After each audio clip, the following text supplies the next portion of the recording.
السلام علیکم۔ آج کے ٹیوٹوریل میں وہ خوش نصیب کون لوگ ہیں جس کے لیے نورانی مخلوق اس دنیا میں اترے، اس کے بارے میں معلومات ہے۔ حارثہ بن نعمان رضی اللہ عنہ کے لیے اترے اور ان کو سلام کیا۔ اسی طرح جبرائیل علیہ السلام حضرت حفصہ رضی اللہ عنہا کی سفارش کے لیے اترے۔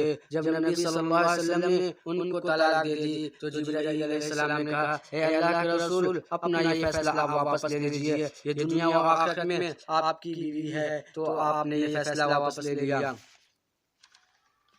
اسی طرح حضرت جبرائیل علیہ السلام نے حضرت عائشہ رضی اللہ عنہا کو سلام کرنے کے لیے اترے اور کہا، اے اللہ کے رسول، آپ میری طرف سے سلام کہہ دیجیے۔ اسی طرح فاطمہ رضی اللہ عنہا کے بارے میں یہ خوشخبری لے کر اترے کہ آپ جنت میں عورتوں کی سردار ہوں گی۔